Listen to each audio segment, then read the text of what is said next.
Jure Godler. Omemba njegovega imena mene vedno izmami nasmeh na obrazek.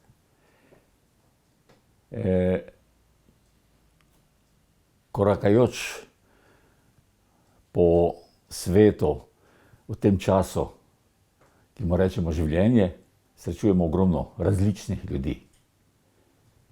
Eni grejo mimo nas, ne pustijo nobenih sledi.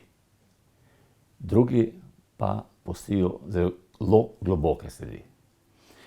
V mojem življenju je Jure Godler pustil res globoke sledi. Jure je bil kot učenec glasbene šole pozitiven posebnež, bom rekel tako. Izredno talentiran. Z njim smo dobili človeka, s katerim smo uvajali neke novosti. Naš simfonični orkester je na svojem prvem nastopu na reviji simfoničnih orkestrov glasbenih šol Slovenije igral 2 stavka Juretove simfonije. Jure je vodil orkester kot koncertni mojster. S profesorjem Sverakom je Jure vodil kvartet godalni, prvi godalni kvartet na te šole. Ob 60-letnici šole smo prosili Jureta, Jure, daj nam napiši za naš orkester, za našo obletnico eno skladbico. Bom napisal, opero bom napisal. Jure je napisal opero Zaubern profesor na svoj libreto. Ko je prinesel opero, notne materiale na glasbeno šolo, smo to malo pogledali, fascinirani smo bili, moram reči. Profesorica flavte je rekla, kaj pa za flavte, nič nisi napisal. Bom napisal. Za 2 dni smo dobili material za 2 flavte. Je rekel Jure, to sem napisal v 3 dneh, ne v 5 dneh sem napisal to opero. Take stvari uspevajo samo posebni ljudje. Zato jaz z življenjem hvaležen, da sem Jureta sploh srečal, da sem Jureta spoznal, da sem večkrat z njim se pogovoril, sem ga peljal na podelitev nagrade za kompozicijo kategorija srednje šole, evropski natečaj. Jure je dobil 3. nagrado v kategoriji srednje šole, bil je pri nas na osnovni glasbeni šoli. Niso bili interesantni tisti, ki so dobili 1. in 2. nagrado. Jure je bil interesanten za medije, za vse, kar je bil osnovnošolc, izredno zanimiv za vse. Sva se peljala nazaj, sva šla na pico, sva pojedla pico, sva klepetala, Jure je začel po mizi s prsti, sem rekel, kaj je nova ideja? Ja, nova ideja. Pa sem rekel, pa bo zdržala do doma, bo ostala. Ni problem, jaz to vse imam v glavi, jaz pridem domov, jaz samo to zapišem, jaz ne rabim klavirja, jaz to samo zapišem. Ja. Krasne stvari je Jure delal, zaključil je s koncertom svojih skladb, šolanje na naši glasbeni šoli, sonato v A-duru je napisal takrat na novo.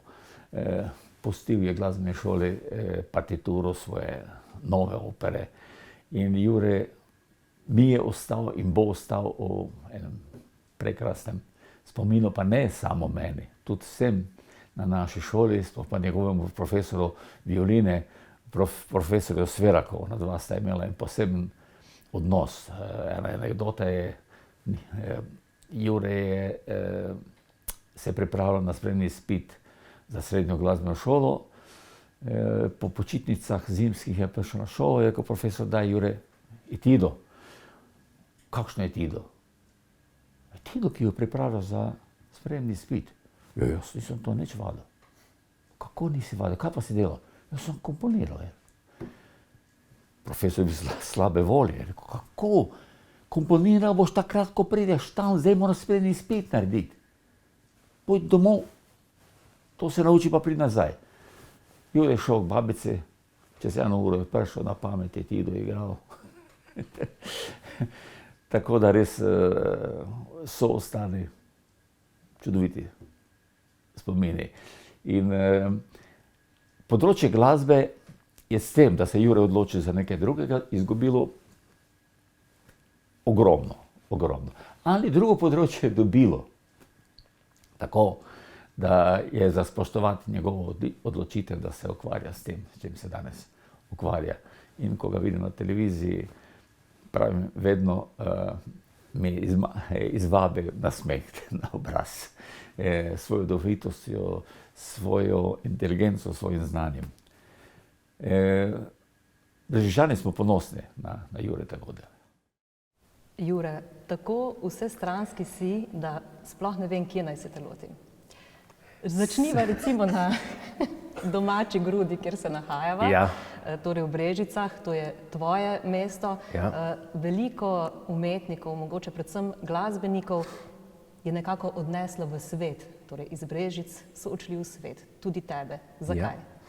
Jaz kot prvo se ne bi primeril, najprej hvala za to prijazno opazko, sicer neresnično, a prijazno.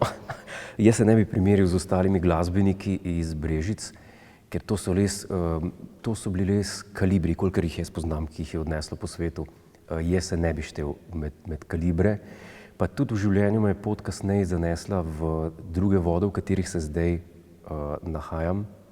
Pa tudi mislim, da bom v teh vodah zdaj ostal do konca življenja, ker sem se predolgo v življenju iskal. Igral sem violino, klavir, violo, skladal sem, ampak to je nekako vse ostalo pri meni v preteklosti, se ne ukvarjam več zdaj s tem. Oziroma, skomponiram še kaj, oziroma tako bom rekel, če ne bi bilo YouTuba, bi jaz bil danes še vedno skladatelj v drugi polovici časa, ki ga imam, tako pa gledam tiste mucke, mače mladičke na YouTubu in to mi vzame preostanek časa, ki ga imam prej. Ampak te ostali glasbeniki pa seveda se ne bi primerjal z njimi. Je pa očitno to en kraj z neko bogato energijo iz preteklosti. Brežice so bile včasih Salzburg. To je spadalo pod župnijo Salzburško.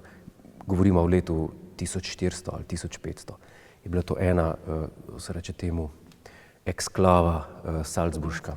Ja, tako da Salzburg, glasbeno mesto.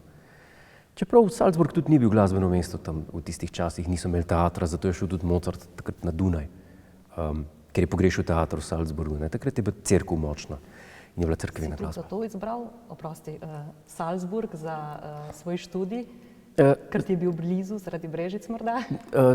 Sigurno je neka povezanost tule odzad, ampak primarna povezanost je pa ta, da sem zelo zgodaj začel Mozarta študirati in njegova dela in to je ena izmed parih poglavitnih interesov, ki jih imam v življenju, od otroških let pa do danes, ki nekako ne izpuhti. Jaz sem še imel več drugih, pa jih zdaj več nimam. Recimo, Mozart je ta, ki ostaja, angleški jezik je ta, ki ostaja, pa recimo temu knjige Agathe Christie, kriminalke, pa branje. To je nekako, ki se me, tle se še vedno udejstvujem. Pa seveda ljubezen do televizije. To so te stvari. V enem tvojih zgodnjih intervjujev sem zasledila, da ti ni všeč, ko te nazivajo z genijem. Ja. Ta vzdevek sem ji večkrat dal, ker sem bil mlajši, pa po moje predvsem zaradi tega, ker sem imel drugačne interese kot preostalek, takrat otrok. To so bili časi, ko še, smo bili še mlad, ja, ni bilo interneta. Ja. Ne, ampak resnično, če pogledamo za nazaj, težko se je danes predstavljati čas, ko je bil edino okno v svet, ki ga je človek imel, radio, ampak dobro, televizija predvsem, ne. Televizija, ne pa nek telefon, prek katerega lahko si v trenutku na vseh teh, sploh pa, ko so socialne mreže, pa to, kako smo takrat preživljali čas, ne. In jaz ga pač nisem na igriščih, jaz sem bil bolj doma, sem študiral glasbo. Jaz sem se note naučil, preden sem šel v glasbeno, zato pač iz tega, po moje, sem me pol. Pa skladati sem začel zelo zgodaj, čeprav tisto ni bilo za poslušati, pisal sem note. Kako zgodaj je zgodaj? Zgodaj, kako zgodaj je zgodaj, po mojem tam nekje 3., 4. razredu osnovne šole.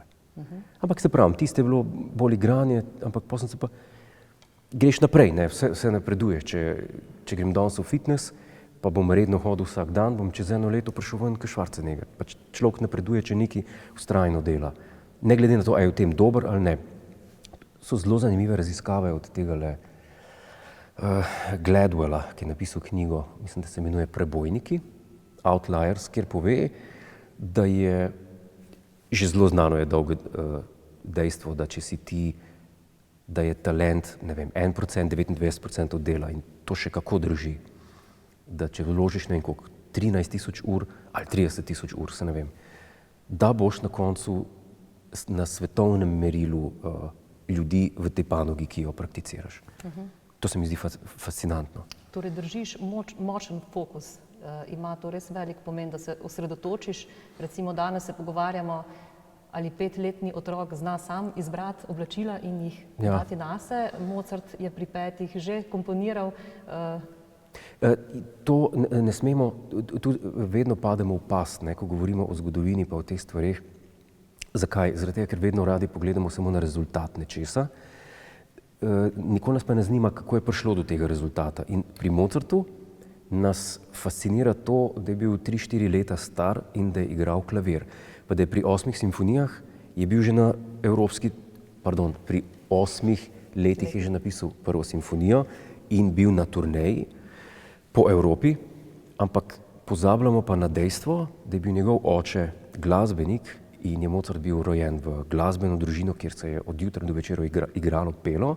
Ko je pa oče enkrat videl, da je to strahoten talent otrok njegov in ga je začel takoj učiti in to. In v tistih letih, če je otroku na dosegu roke nekaj takšnega, kot je klavir 24 ur na dan, bo skozi na klavirju. Ne? In potem je jasno, da bo pri 10 letih pa že svetovni virtuoz. Tega ne pozabimo in to je logika za tem. Ne? Noben ne pade z neba, pa iz nebes, pa ne vem iz kje. Ok, če potegnemo vzporednico, torej kaj je tvoje ozadje? Kaj je tebe pripeljalo do tega, da si že tako zgodaj recimo začel ustvarjati? Ješprenova kaša. Interes. To je bil interes. Jaz sem z babico poslušal koncerte, novoletne koncerte iz Dunaja 1. januarja in tam so Straussa igrali in me je strahotno pritegnilo to. Čeprav tisti koncert nima pol klince veze z glasbo, ne, tisti se gre za kazanje pa za neko tradicijo. To ne bo človek tisti poslušal zato, da bo Straussa slišal. Tisti je ena šminka. Ampak tisti je bilo dovolj, da sem šel v knjižnico in sem hotel od Straussa kaseto, pa je niso imeli, ali je bila izposojena in potem so rekli, imamo pa to, takrat je bila pa zelo modi zbirka Mojstri klasične glasbe. In tisti je bil pa Bach in sem vzel one brandenburške koncerte in to. Me je pa tisti začel zanimati in od takrat naprej sem bil tako rekoč hooked na tej stvari. To je bila moja ozadje. Jaz nisem iz glasbene družine. Jaz sem iz plesne družine. Bi lahko potem še malo zaplesal. Bom odplesal, ko bo konc. Kot si omenil, ena od tvojih vlog je, da si skladatelj. Ali mora skladatelj poznati inštrumente, da pripravi recimo neko partituro za orkester? Kako se ti tega lotiš? Za osnovne inštrumente, ne, za inštrumente simfoničnega orkestra že mora vedeti, kako se piše za violino. Zdaj, jaz sem violino igral, pa violo. In če človek igra godalo in igra v godalski sekciji ali pa samo v godalnem orkestru ali pa kvartetu ali pa komorni zasedbi, je hitro v stiku z vsemi inštrumenti. In mu ni problem. Po mojem tudi, če ni skladatelj en violinist, bi znal napisati nekaj za violončelo. Tako da, kar se tiče godal, ima človek potem, če izhaja iz godalnega inštrumenta prek. Kar se pa tiče pihal, pa tega je pa pač se mora naučiti.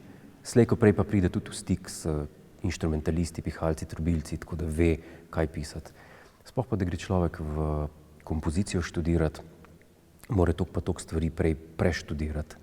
Ne? Tako da ve približno, kako pisati za horn, da ne piše pasaže za horn pa to. Tako da jaz sem to preko Mozartovih partitur se naučil takrat, ko sem bil mlajši. Ne? Iz tako poglobljenega študija si v bistvu lahko Ja. In to je užitek potem, ne, pisati pa raziskovati. Vmes na tvoji poti, torej glasba in spet glasba, zdaj si na televiziji, vmes si bil tudi anglist.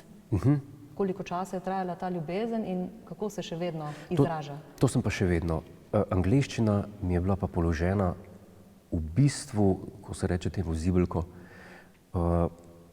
imel sem kot 2 let star otrok, sem imel en kasetofon, ki je imel tako mikrofonček in je bil za snemati in to.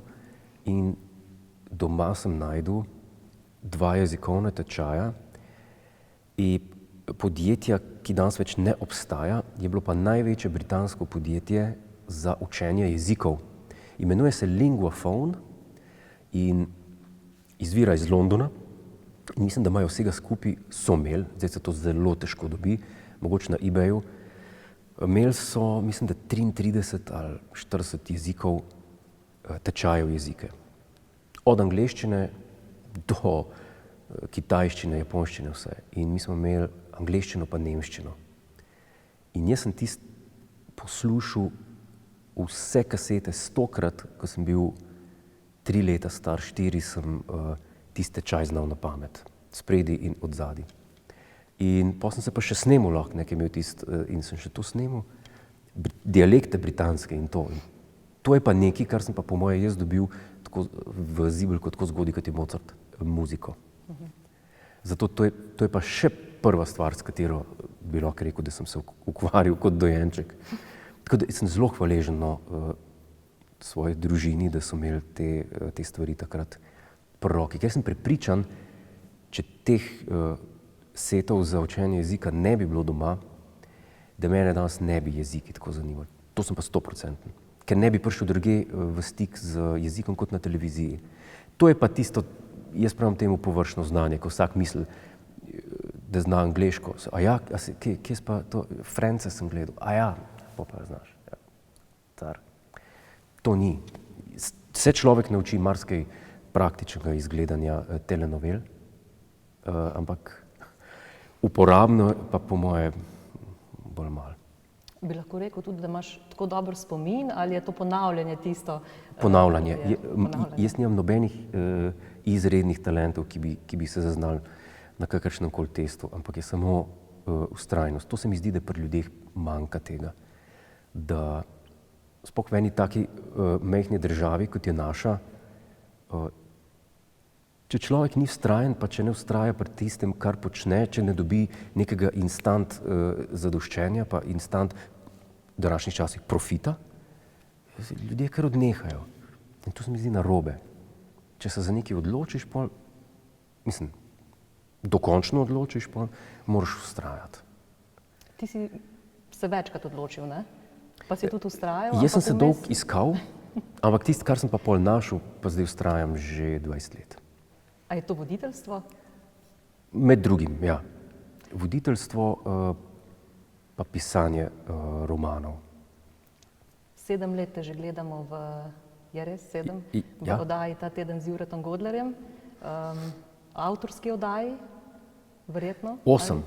8? Ja. Aha, se opravičujem. Od marca 2015. Je Ja. to ta neka tvoja stalnica v življenju, bi lahko rekla redna služba? Kaj predstavlja ta oddaja tebi? V bistvu ja. V bistvu je neke vrste redna služba seveda, ker imamo po 13 do 15 epizod na sezono, se pravi, to je cela spomlad, cela jesen, polet imamo pauzo. Ja, ko človek nekaj tako dolgo dela, mu nekako prerase k srcu, ne? Je res, da smo spreminjali koncept vmes, začel se pa tako, da sem dobil vabilo za to oddajo in v Sloveniji to vrstne oddaje še ni bilo, ne? Se pravi, da nekdo pove novice, kaj se je dogajalo v svetu, potem pa še na nek zabaven način pokomentira.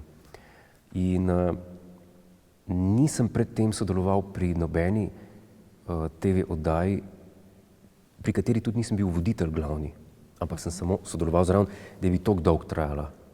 Tako da nam je seveda v ponos po tej strani. je kar nekaj časa za slovenske televizijske razmere, da ena oddaja tako dolgo traja. No, vse tudi nekaj različnih vložkov noter, ne? Nisi samo ti. Ja, oddajo smo se zdaj trudili v zadnjih par letih. V bistvu smo začeli s temi spremembami še v predkoronski časi, 2019, jo spremeniti iz strogo politično-komentatorske na satiričen način, spremeniti v neke vrste late night.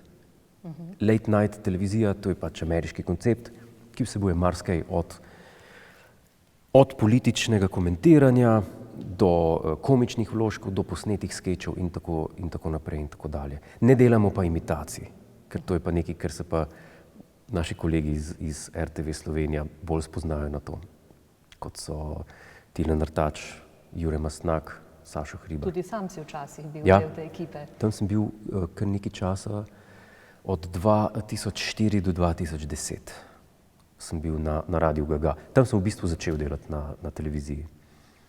Bi rekel, ne vem, ko te takole pogledam, si zelo urejen človek, strukturiran. Se mi zdi, da imaš rad red.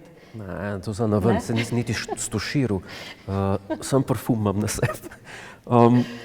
Govorim zaradi tega, ne, ker v teh oddajah je veliko improvizacije, predvidevam. Ja, to je en poglavitnih razlogov, zaradi katerih jaz nisem več tam.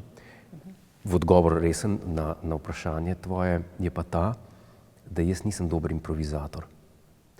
Jaz pišem romane in jaz ne morem dati od sebe nekaj, kar ne bom sam smatral za dovršeno. Radio Ga-Ga, to je radijska oddaja, ki bazira na improvizaciji. In jaz enostavno tega talenta nisem nikoli imel, kot ga so imeli moji kolegi, takrat še tudi Šarec. Zaradi tega, ker se mi je zdelo ne fair do poslušalcev po eni strani, pa tudi do sebe, ker če bom improviziral 15 minut, bo od tega pol minute smešno. Preostalek bo pa nek filler. Ne? So različni ljudje, eni lahko improvizirajo ogromno časa. Jaz recimo tega nisem bil zmožen, ker pri improvizaciji je vedno tako, da ne bo vse smešno. Če je pa stvar scenarizirana, imaš pa ti vnaprej črno na belem. Je pa tudi res, predvidevam, da smo Slovenci zelo zahtevna publika, da nas je težko nasmejati. Recimo, mogoče smo bolj nagnjeni k tem balkanskem humorju in mogoče ta humor Hribarja ni čisto ljudem blizu. Jaz sem se veliko spraševal o tem. Takrat, ko sem začel z Jonasom sodelovati leta 2007, je bil zelo zatopljen v študijo komedije. Ampak študijo komedije tako, teoretično. Kaj je smešno? Je bral priročnike za improvizacijo, priročnike za stand-up. In jaz sem se takrat začel resno tudi poglabljati v to, zakaj se smejimo, zakaj je smešno, če človek se spotakne oziroma spodrsne na bananin lupek in pade, zakaj se tem človeku smejimo. Ogromno teorij različnih je temu. In osnova je pa ta, da Henri Bergson, to je francoski psiholog ali kaj je že bil, filozof, ki je dal tezo, da se ljudje smejimo nezmožnosti prilagajanja situaciji, da tisto, kar je trigger za to, da se zasmejimo, ko se nekomu spodrsne na bananinem olupku, je to, da je ta človek bil nesposoben prilagoditi se situaciji, se pravi, ogenj se mu. Čeprav, če pa se elegantno ogne, je pa spet smešno, ker pa ni padel, ker je pa pretental situacijo. Ne? Zato to ne velja čisto. Ampak sem pa opazil, ker tudi sem v Ameriki nastopil, da se narodi sploh ne razlikujemo po tem, kaj nas nasmeji. Ne? Pa ne bi rekel, da je ta publika težja, da je ta bolj sprejema to. Jaz bi rekel, da je pri humorju treba vedeti kontekst. In če nas nasmejijo bolj ta balkanski, hrvaški humor, pa to, bi rekel, nas to nasmeji, ker spadamo v ta kontekst, ker živimo tu, ker smo zadnjih 50 let se temu smejali. Ne moramo se mi čez noč, recimo zdaj smo pa samostojna država, zdaj bomo imeli pa svoj humor. Ne, nimamo svoj humorja. Vedno je bil Đuro, vedno so bili te, kaj so te balkanske komedije.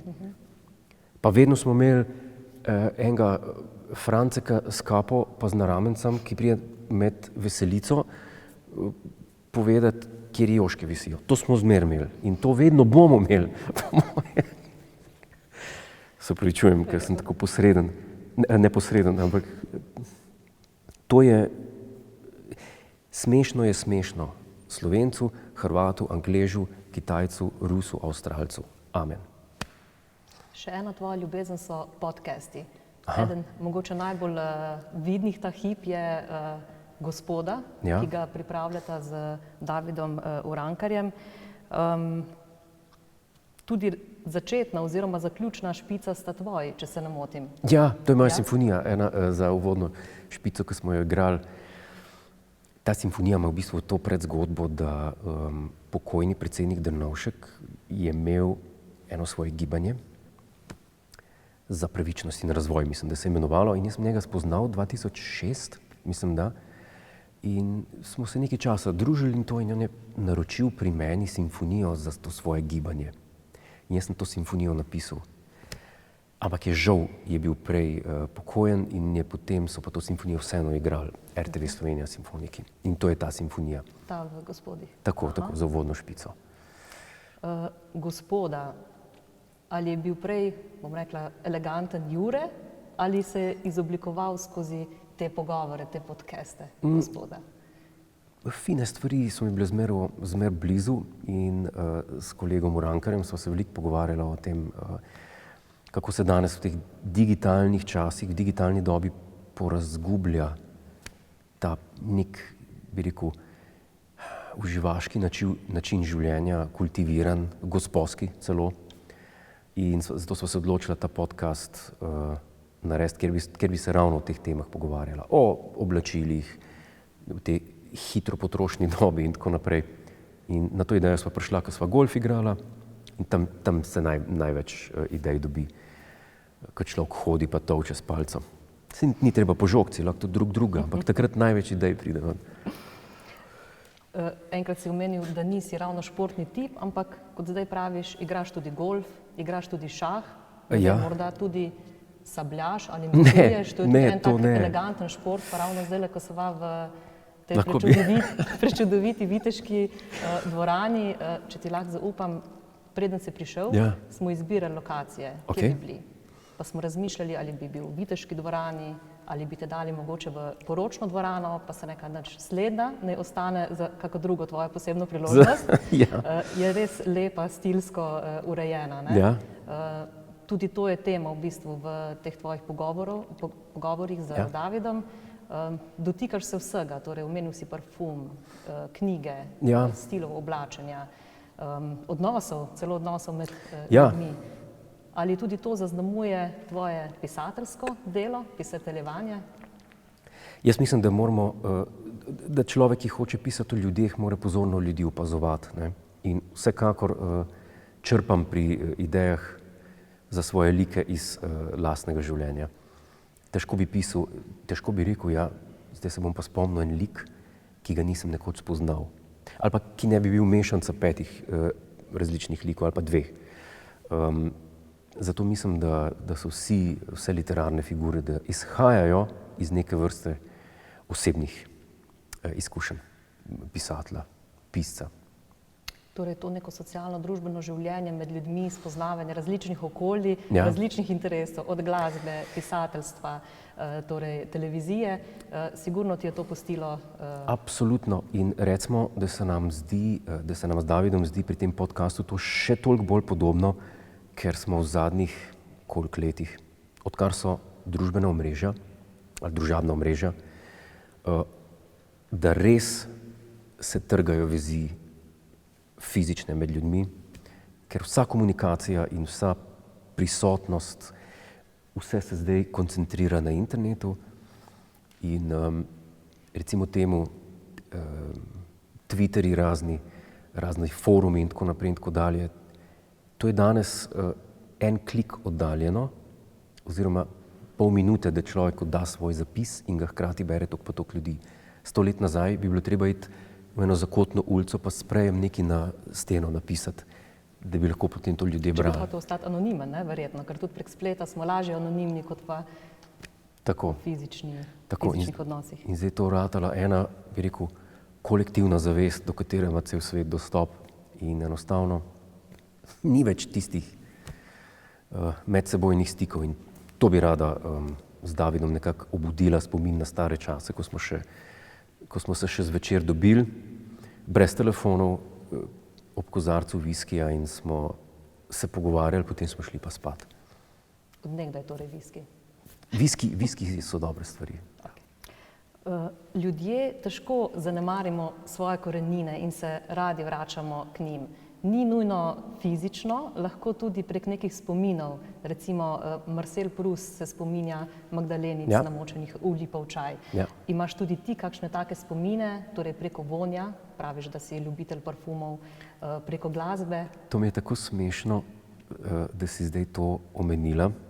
Ker sem Prousta bral, sem bil v srednji šoli leta 2002 in glede teh Magdalenic, jaz takrat predtem nisem Magdalenic jedel, ne? In potem sem jih šel v Ljubljani, takrat sem bil na srednji glasbeni in baletni šoli in se prav spomnim, popoldne sem šel v supermarket, tam so jih pa imeli. In sem rekel, zdaj bom pa jaz sprobil te Magdalence, pa ta čaj.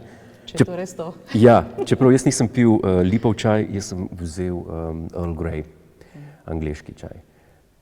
In ne boš verjela, če bi zdaj Magdalence jedel, pa jih namakal v Earl Grey, bi se spomnil točno na tiste čase. Oziroma zdaj, ko se spominjam, ne točno na tiste čase. Ampak verjetno si mislim bolj na Brežice pa na domače kraje. To je zelo zanimiva zgodba. Mislila sem seveda na Brežice. Ja. Če te veže kak tak spomin, saj ne nujno s hrano, vonjem, morda tudi glasba, občutki, pa spomin. Zelo lepe spomine imam na glasbeno šolo. V glasbeni šoli sem preživel lep čas in glasbena šola Brežice je bilo tisto, kar mi je dalo takrat to, kar sem potreboval. In interes sem imel v Mozartu, v knjižnici takrat nisem imel neke notne zbirke, da bi rekel, zdaj pa v knjižnico brati Mozartove partiture, saj ni splošna knjižnica za to specializirana, ne?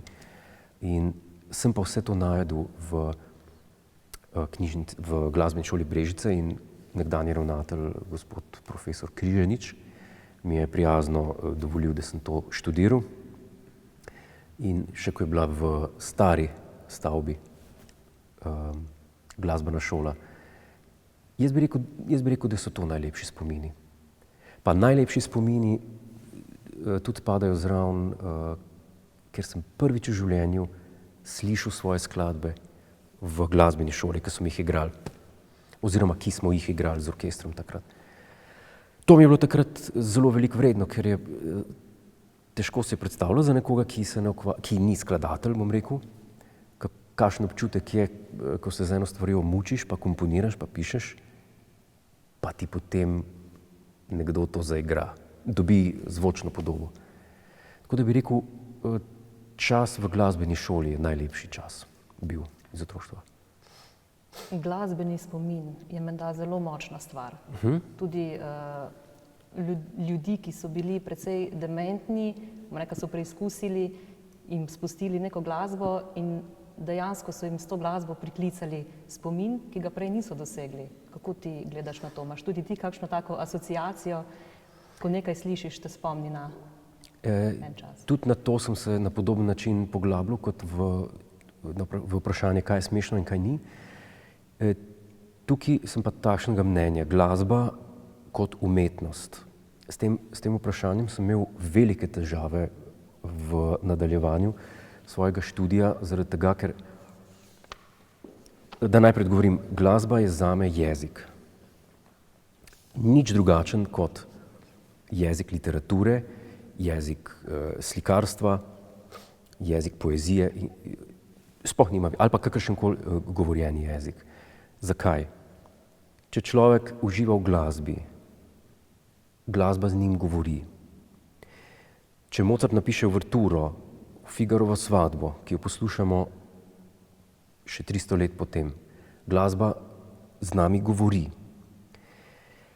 Če poslušamo en eksperimentalno skladbo, kjer izvajalec trga strune v klavirju, pa meče radirke not, pa žebljičke, ne igra sploh na tipke, je to spet en glasbeni jezik, ki pa ga govori 100 ljudi na svetu. Se pravi, s takim jezikom je težko komunicirati. In jaz mislim, da je v tem skrivnost glasbe, da dokler govori z večino ljudmi, je jezik veljaven, oziroma se lahko pojavi takšna stvar, kot je izboljšanje spomina, pripovedovanje zgodb in tako naprej in tako dalje. Medtem ko eksperimentalna zadeva pa, to pa meni ni bila nikoli blizu in s tem sem imel hude težave potem, ker jaz sem komponiral seveda kot otrok v klasicističnem stilu, ne, kot Mozart, ne, ampak iz nekih moralno-etičnih razlogov pa tudi človek ne more v današnjih časih komponirati glasbo, kakršno so komponirali leta 1700. Ne. To je bila, sem bil pred dilemo strahotno in to je bil potem razlog, da nisem več komponiral po tistem naprej. Ker enostavno se mi zdi, da se je glasba tako razvejala v enem momentu, na vse smeri, vključno z eksperimentalno, da je pri mnogih usmeritvah se enostavno zgubila narava jezika. Ne. Si tudi pisatelj, kot sem že malo omenila, v tvojem delu Predsednikova norost. Ja. To je v bistvu igra oziroma tragikomedija. To je dramsko delo, ja. Dramsko delo. Ali je bilo že uprizorjeno? Žal ne. Kulturno-umetniško društvo Drugi oder Brežice in vodja Mojca Florjanič je to prebrala in je bilo zelo všeč in smo se že vse dogovorili. Vaje so bile že. V bistvu sem prišel že na zadnjo vajo januarja 2020. To je bilo par mesecev preden se je svet zaprl. In mi je bilo tako žal, ker sem na tej vaji, je bil spet občutek, ko sem govoril, ko sem bil otrok, ko človek sliši svoje delo prizorjeno. Ne? In sem rekel, wow, to pa zdaj vidim v akciji, kaj sem napisal. In odlična ekipa, odlična zasedba, ampak žal se je potem zgodilo, kar se je zgodilo in zaenkrat se še ni na novo zalaufal. Je pa zgodba, ki govori o potencialnosti, da bi se predsedniku republike zmešalo, se pravi, da bi imel takšno sorto osebnostne motnje, da bi bil nesposoben voditi državo, ker to v ustavi ni natančno definirano. Piše samo, če je predsednik zadržan. In jaz sem potem razvil to potencialno dramo. Kaj bi pa bilo, če bi pa samo res zmešalo? V knjigi si tudi precej opisoval to podporno okolje predsednika. Torej, predsednik dejansko je lahko nor, če ima za sabo dobro podporno okolje, če sem prav razumela. Ja. To ni redkost, da so voditelji nori. Ne? Že Alan Bennett je napisal svojo igro iz leta 91, The Madness of George III. Ne? To je bil George III. Britanski, ki se mu je omračil in so ga zdravili in tako naprej in tako dalje in niso ga odstavili, ne, ki je bil kralj. Ampak v današnjih časih je to drugače. V Ameriki mislim, da imajo zelo natančno določeno. Če presodi zdravnik, tam je to zelo natančno določeno. Pri nas je pa nasplošno, če je predsednik zadržan. Jaz sem v spodnjih gatah laufal okrog. Ja, a je zadržan? Ja, ne. No, naj laufa naprej.